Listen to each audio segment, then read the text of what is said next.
This podcast will fail. Mostly because nobody's going to listen to it. But you might prove me wrong. Who knows?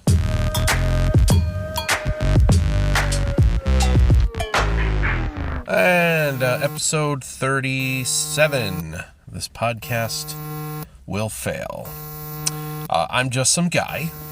Who I am and where I am is completely irrelevant to the conversations that I come here to have with you and with myself. I don't understand people sometimes. I like to think that I understand people. I like to think, as Tommy Lee Jones said in the first Men in Black movie, people like to think they have a good bead on things. I'm a people watcher by hobby. I observe.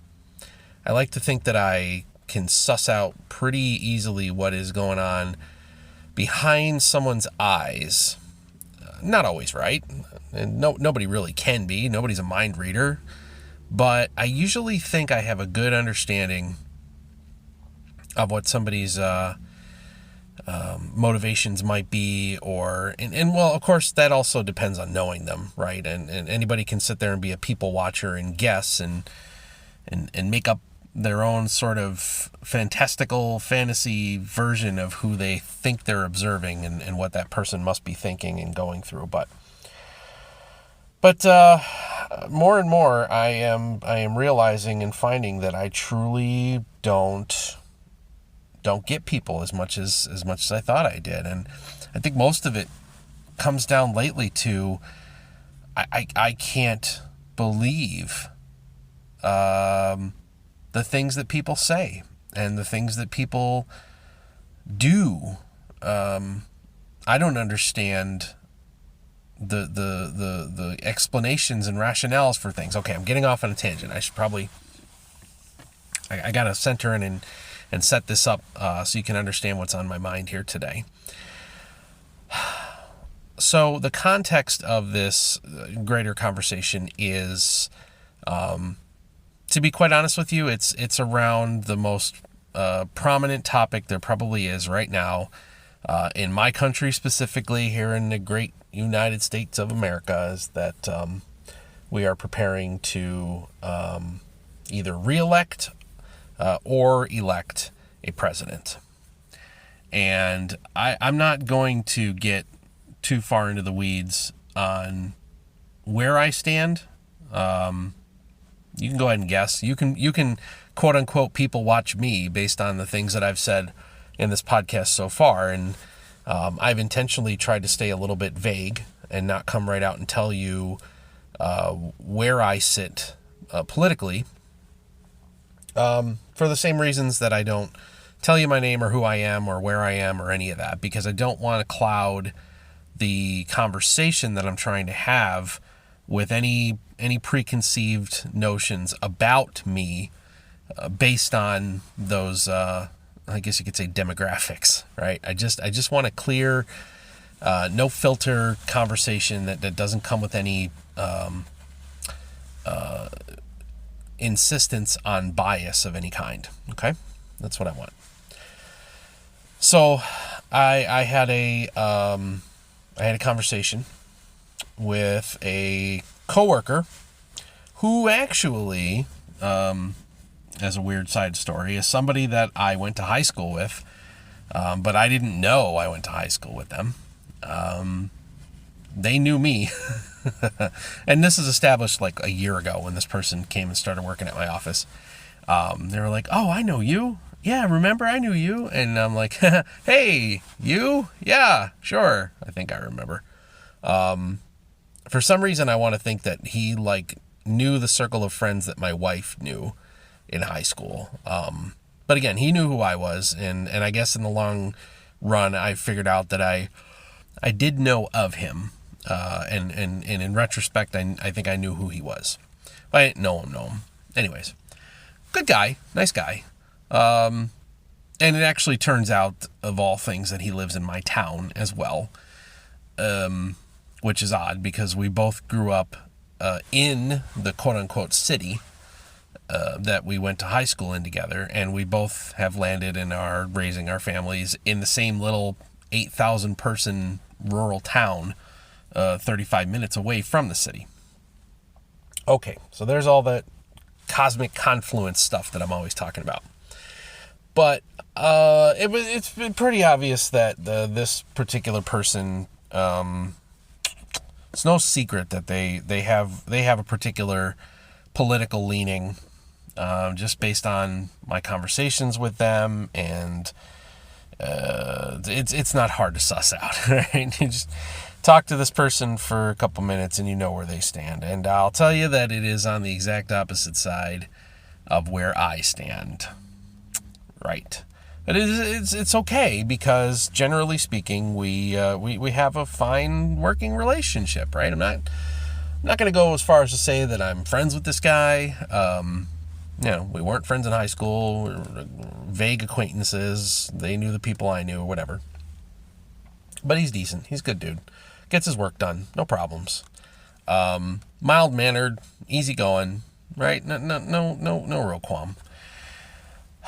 And I really, really try really hard not to talk politics. I seriously do. I go out of my way, because it's just not something that works in a workplace. It just doesn't. Look, I've been in management and whatever, and leadership for all these years, for 2 decades practically. And I've always kind of held on to specific rules in the workplace, unless it's absolutely necessary, or unless it's even in the break room. I advise against talking about religion and politics. These are just 2 things that you're bound to piss somebody off. You're bound to create an uncomfortable situation for someone else. And unless you're a complete sociopath and you don't give a damn what anyone else thinks, or what the potential fallout could be of having these kind of conversations in open, just try to avoid them. Just try to avoid them. So I go into the break room today, and this individual, name. He needs a name. Let's call him Rich. Richie Rich. We'll call him Rich. So I walk in, and there he is, just kind of, at a table, right? There's these like raised counters, like a high table, like some stool type chairs that are higher up. Okay, so he's just sitting there, and there's a TV on, and the TV is turned on to cable news. And it's another thing. I mean, I don't control what channel gets played on the break room TV. Anybody can go in there and put it on any channel they want, I guess. And this individual has just decided that, oh yeah, I'm going to watch the news. Well, you know as well as I do that there are 2 different quote unquote cable news camps out there, right? One goes to one side, one goes to the other. Well, he's watching the one that I certainly don't follow or place any value or credence whatsoever in this particular cable news outlet. And I'm just like, not even gonna go down that road. We're not gonna get close. It's fine. He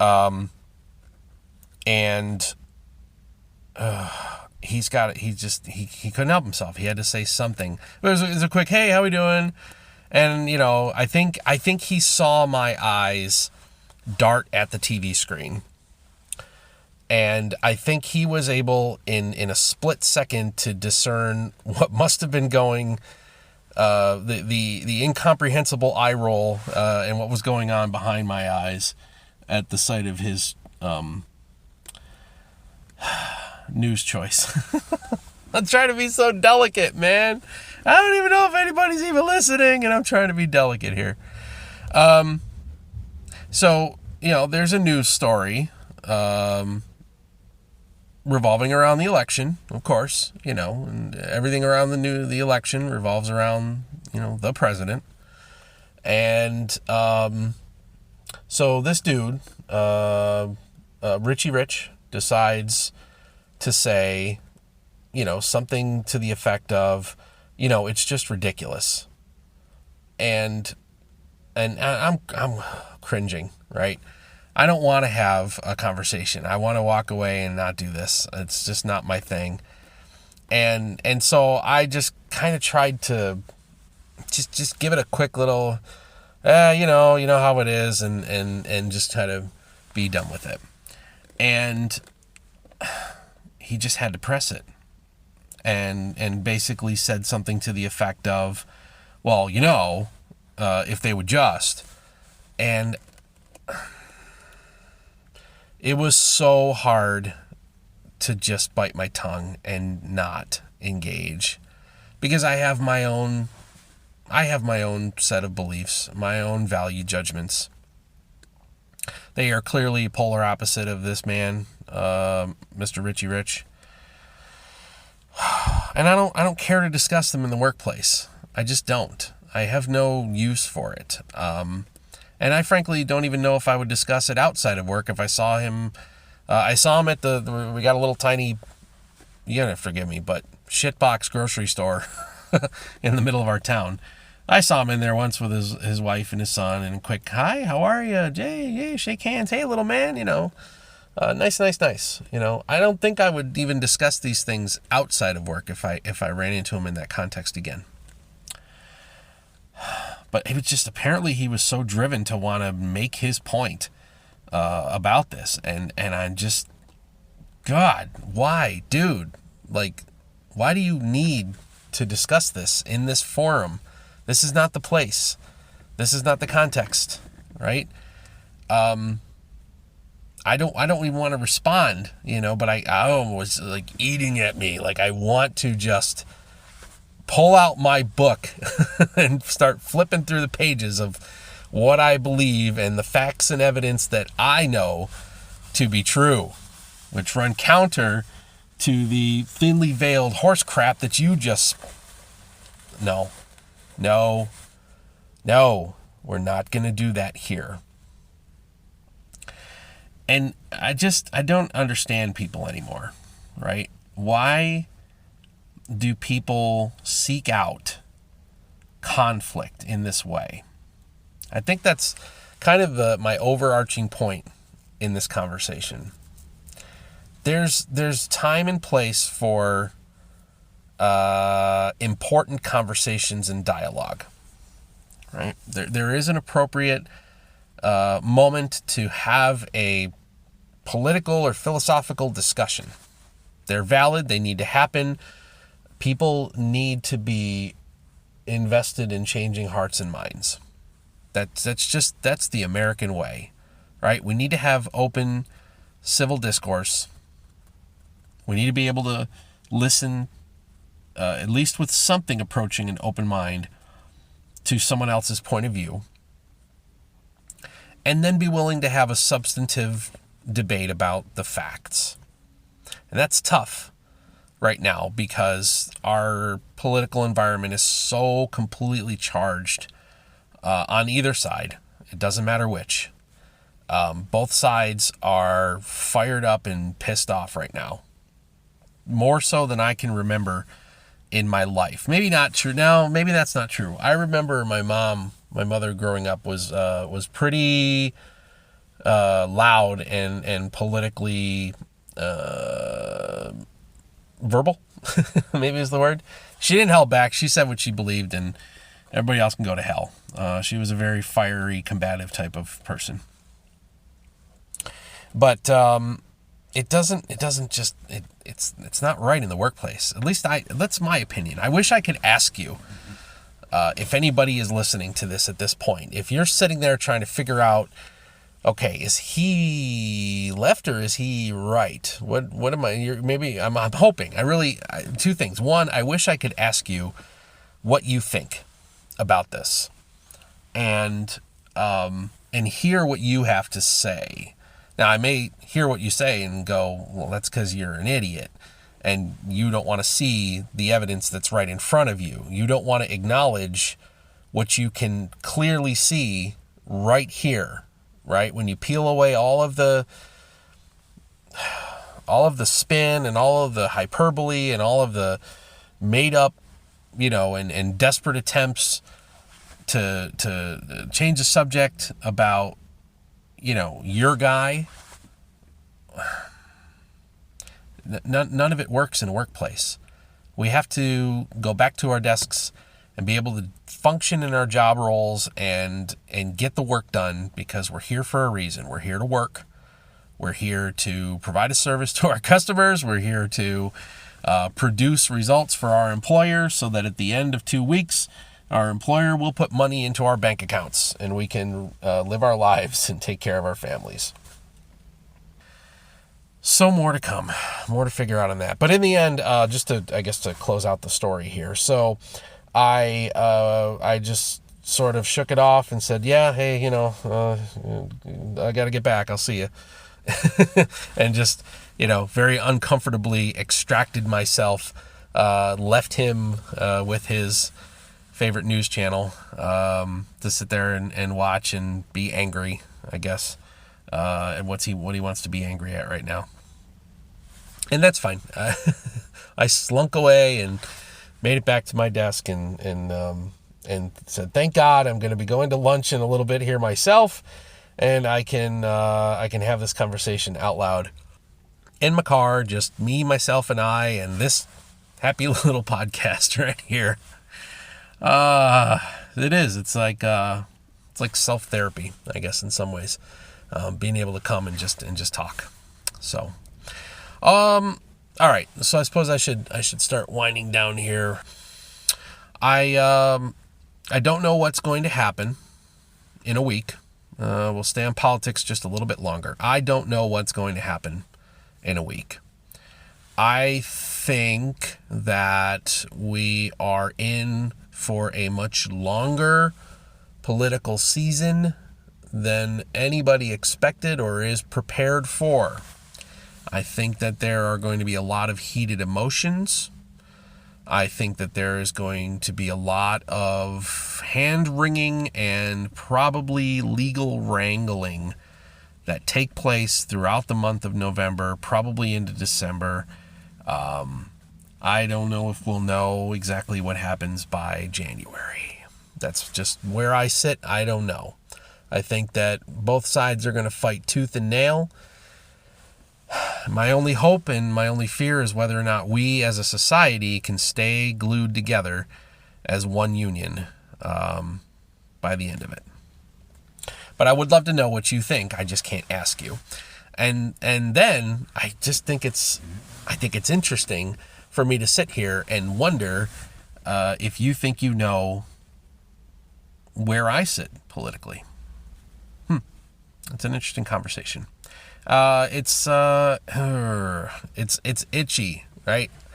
We're almost there. We're almost done. Today is the 28th of October, 2020. That's the day today. This is when I'm recording this. And then, once again, I have no idea if anybody's actually listening to this. And I think I need to figure out how to change that. We're almost at the tail end of season 2 here. A couple more episodes specifically around life, society, and self.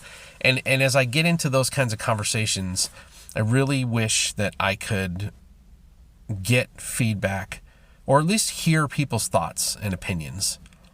I want to at least hear it. I may not agree with it, but I'm keen to recapture a little bit of what I used to have in the YouTube space, which is the ability to have somebody tell me exactly what they think right then and there and leave me a comment.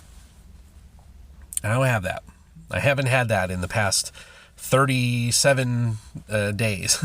That hasn't existed for me, and I miss it. And I think that I need to evolve the way I'm doing this. I still want to stay anonymous. I still want to play the middle. I still want you to guess if you find any value in this at all. I don't know if anybody's freaking listening, but if there's value in what I'm talking about, then there must be value in what you think on the subjects that I bring up.